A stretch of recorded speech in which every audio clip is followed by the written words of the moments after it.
안녕하세요. 네, 올해 강의가 처음 시작됐습니다. 슬기로운 시창청음 기본박 1강 시작됐어요. 코로나가 벌써 3년째죠. 그래서 대부분 선생님들도 인강으로 만날 수 있을 것 같고요. 네. 그래서 많이 안타깝긴 하지만 다들 그냥 여건에 맞게 잘 들으시면 된다고 생각해요. 여전히 늘 제가 드리는 말씀이지만 자, 시창청음은 제가 설명회 때 많이 말씀드리긴 했지만 그때 드렸던 말씀을 다 드릴 순 없지만 간단히 또 말씀드리고 넘어가면 사실은 제일 피하고 싶고 제일 하기 싫고 하는 과목 중에 하나죠. 그래서 솔직히 말씀드리면 그냥 손 놓고 1차 시험 끝날 때까지 아무것도 안 하시는 분들도 되게 많아요. 그런데 그러면 결과는 사실 그때부터 시작해서는 절대로 뭘 할 수가 없고요. 그거는 명백한 사실이에요. 그래서 설명회 때 우리가 가장 많이 강조했던 게 임용에서 준비해야 되는 과목이 되게 여러 개가 있고 어떻게 우선순위를 정해야 될지 모르겠을 때 시창청음이 제일 중요한 과목이라기보다 제일 먼저 시작하지 않으면 도저히 뒤에 가서 해결할 수 없는 과목이고 또 후반부에 가서는 시창청음을 생각할 여유가 좀 없어지기는 해요. 1차 시험이 눈앞에 다가오다 보니까. 그래서 대부분의 선생님들도 다 같이 동의하시는 바이고 시창청음을 가르치는 저는 여러분에게 더 확실하게 말할 수 있는 건 사실은 제일 처음 시작해야 되는 과목이에요. 그래서 이게 실기 영역이다 보니까 예를 들어 여러분이 아시겠지만 실기를 전부 전공한 분들이니까 하루 연습을 안 하면 되게 티가 많이 나잖아요. 매일매일 해야 된다는 말씀이 아니라 이렇게 그래서 내가 일주일 동안 쉬었다가 그 일주일의 연습 시간을 하루에 몰아서 해야지 이거는 정말 안 되는 일이잖아요. 그것과 되게 비슷해요. 그래서 내가 계속 안 하고 있다가 나중에 그 안 한 시간을 합쳐서 몰아서 다 할 거야 라고 해도 그 시간 안에 되지 않는 과목입니다. 그리고 처음부터 좀 어두운 얘기처럼 들릴진 모르지만 사실은 이렇게 처음부터 준비를 한다고 해서 갑자기 안 들리던 음이 다 들리진 않을 수 있어요. 그런데 시창청음을 처음부터 준비하면서 우리가 가져야 되는 목표는 뭐냐면 이 점을 기억을 꼭 하셨으면 좋겠습니다.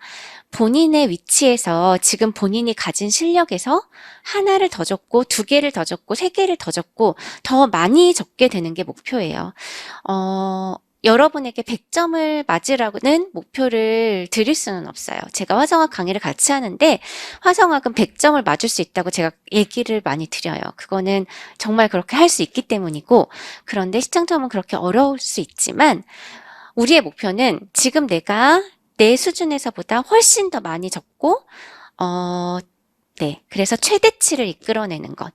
그게 우리의 목표입니다.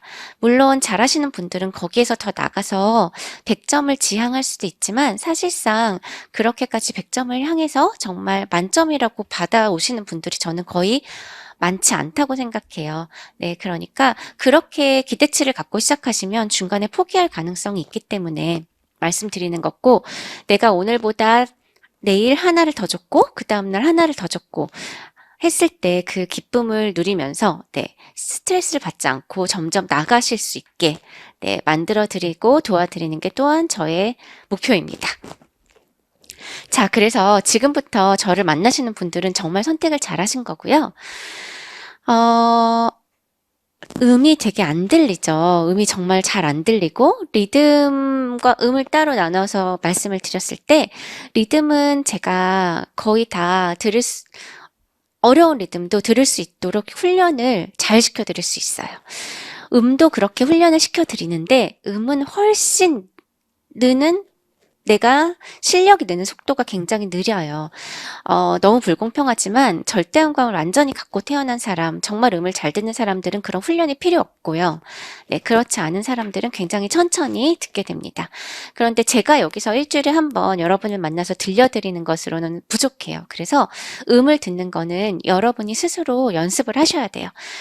제가 추천드리는 방법은 요즘에 앱에 피아노 앱이 많으니까 그냥 매일매일 내가 어떤 음을 떠올려보고 그 음이 맞나 노래를 소리로 내보고 쳐보고 그냥 매일 하루에 5분씩 10분씩만 하셔도 정말 많이 다르다는 거. 근데 이걸 안 하기 때문에 실력이 많이 늘지 않는 거예요.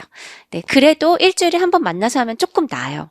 그런데 거기에 더불어 예를 들어 시간을 정해놓고 내가 아침에 일어나자마자 5분은 음을 듣는 연습을 해야지. 그 계획을 잡으시거나 내가 누워서 핸드폰을 보다가 거의 많이 잠드시잖아요. 그때 5분만 그 연습을 하고 자야지 이렇게 계획을 세우시면 훨씬 낫다는 거. 네, 여러분한테 그건 확실히 말씀드릴 수 있습니다. 네. 그리고 시창청음을, 그러니까 음을 잘 들으시는 분들도 청음을 적는다는 거, 시창은 좀 이따가 얘기하고요. 청음을 적는다는 거 듣고. 이거는 또 다른 문제예요. 내가 다 듣고 있지만 빨리 적어낼 수 있는 건 훈련이 필요해요. 그래서 수업을 들으셔야 하는 거고, 여러분이 혼자서라도 연습이라도 하셔야 되는 겁니다. 나는 음을 잘 듣고 바로 노래할 수 있어. 와 적어낼 수 있어는 굉장히 다르고 적어내는 그 결과지에서도 적어내야 하는 방식이 있어요. 그 방식에 맞지 않으면 그게 다 감점 처리가 되거든요. 그래서 그 기보법을 배우는 거, 이 모든 것이 지금 시창청음 훈련에 해당됩니다. 자, 그래서 이제 본격적으로 제가 나눠드린 자료를 가지고 설명을 드릴게요. 오늘은 오리엔테이션으로 우리가 노래를 막 많이 부르거나 청음을 많이 하지는 않는데 그 전에 꼭 해야 여러분하고 거쳐야 될 과정들이 있어요. 그래서 이 기초 다지기, 시창청음을 하기 전에 우리가 꼭 짚고 넘어가고 해야 되는 방법론적인 얘기들을 하고 다음 강의부터 본격적으로 많이 듣고 노래를 하게 될 것입니다.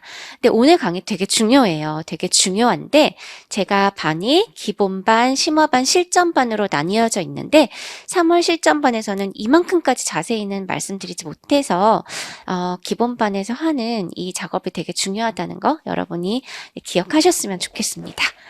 자, 그러면 일단 시창청음의 이제 기초를 다지기 위해서 맨 처음에 제가 절대음감과 상대음감에 대한 얘기를 여기 풀어놨죠. 자, 처음에 시창과 청음 훈련에 앞서서 여기 나와 있어요.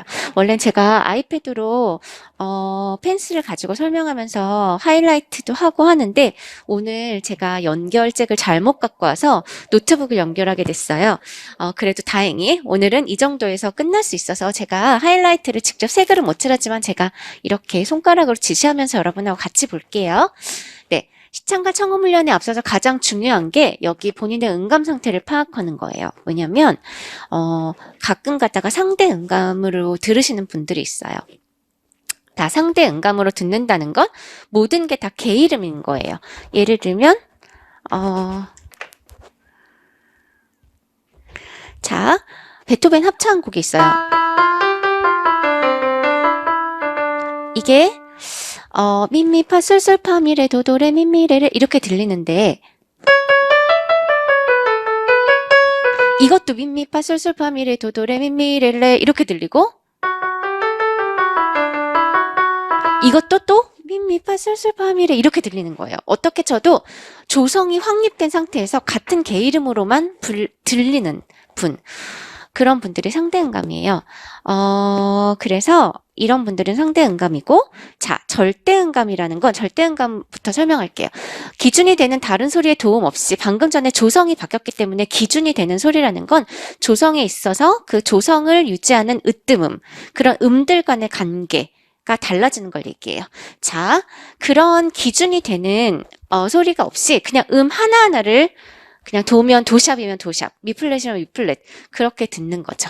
자, 그래서 음을 하나하나 항상 그 이름으로 듣는 분들이 절대음감이에요. 그래서 음 이름으로 파악을 할 수 있는 거예요. 자, 그런 반면에 상대음감은 제가 말씀드린 대로 다 개 이름, 쉽게 말해서 다 개 이름으로 도레미파솔라시도로만 표현되는 분이죠. 자, 이거를 왜 알아야 되냐면 상대음감이 완벽하신 분들이 있어요. 이런 분들은 1년 동안 절대음감으로 엄청 바꾸려고 노력을 하셔도 그게 잘 안 돼요. 그러니까 상대음감인 상태에서 그 자기가 듣는 방법들을 엮어서 듣는 훈련을 하셔야 돼요.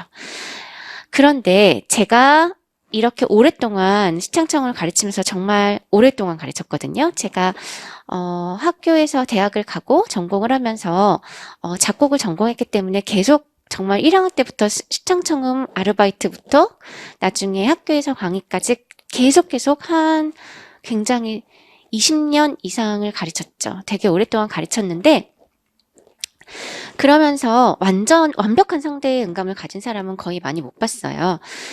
가끔 간혹 작곡을 전공하는 선생님들 중에 몇 분 계시고 성악을 전공하시는 선생님들 중에 좀 계시고 보통은 상대 음감이 중간에 약간 섞여 있는 절대 음감도 완벽치 않은 그러니까 온전치 않은 절대 음감에 상대 음감이 섞여 있는 경우가 되게 많고요.